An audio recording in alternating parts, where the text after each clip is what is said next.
kulan warbaahineedkan ay ku qabteen magaalada Boorame qoyska reer Xuseen Bile ayaa waxay cabasho ballaaran ay ka muujiyeen maamulka gobolka iyo degmada Boorame oo ay sheegeen in si xoog ah uga qaadanayaan dhul ay ku leeyihiin deegaanka Tuurqaylo waqtigan ay ka dhigeen goob lagu qubo qashinka magaalada Boorame waxaana ay soo bandhigeen mulkiyada ay dhulka ay leeyihiin waxaana ay madaxweynaha Soomaaliland ugu baaqeen halkan ka cadeynaya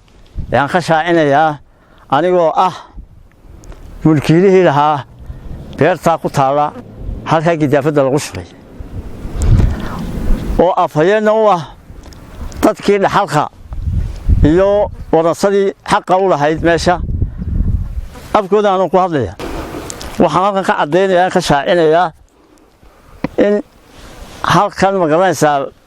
ay maamulka gobolku xoog iga qaadeen beerta oo xoogeedii iyo halka ay ku baxaysay iyo wajigeedii waliba dhinacyadana ay ka xigta beerta inteedii kale inay ku qaadeen xoog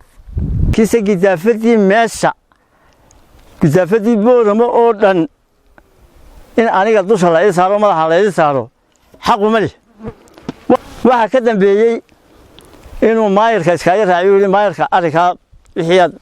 meesha ku sheeganayso kala xal maayirkiina labadii bilood meesha baasha lagu shubayayba kulba balan buu qabanay waxa se buriyay oo shiha kale u jeediyay maayirka Taleeman Xasan Xadi isagoo aniga ii sameeyay mu'amaraad beertayda iyo shirqool oo intuu soo urursaday dad maxaa wax magarataa oo deegaankan baabiyo gidaafada keenay intuu soo urursaday ayuu hor keenay xaalka deegaanku waa adiga arkay waad u jeedaa laguma noolaan karayo imikada halkan joogno waa adiga arkay dad duqsiga wajigeena qiiqana waa adiga arkaya ilaa wuxuu gaarayaa fulfulka labada iskuul dhexdooda labada iskuul ku dhimanayaan oo ka kacwayaan waa laga tagay wax kuma baran karo xukuumadda Soomaaliland ee madaxweyne Biixi hogaaminayo waxaan ugu baaqayaa in dhawaayay lagu eego arrinka meesha madaxweynaha ciday xusaysaba waxaan ugu baaqayaa in meesha wax laga qabto cadaalad darradu halka ka bilaabantay Soomaaliland way saameynaysaa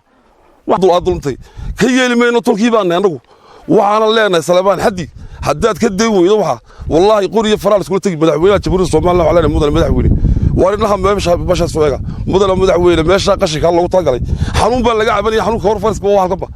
حنون كل لقى عبني يوصل عبان حد ما يركع ياز نوقص وحن بارك قبل حاجة نوخير مسكين غير بيرتسك دولبي مركا قدوم يروح لنا هاي مدحوين مدحوين كحيجك ينتهي خصوصي سبعة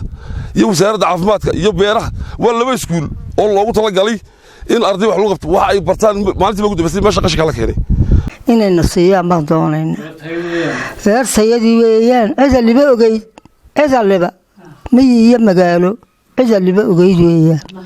دولة ذا كل كي مارك إنسان كل كي توجا جيجر كوجليين دولة ذا صوماليا بحق عطسنا حقي بير سيدة وان كلنا هاي أما جد أفدها النجداين أما حق وحن كلنا هالنصيحة وحياجيان كل حين إلهي هداي كبقيان وحن حق كلهين هالنصيحة واحد قرر سمع beer sayadii ay xoog ku damceen oo gidaafada lagu soo rogay waxaan ka codsanaynaa annagu waxaan wadnaa intaas oo dhan nabad iyaan ku joognaa beertayadii baa xoog lagu keenay beertayadii baa gidaafadii xoog lagu keenay waxba nama weydiin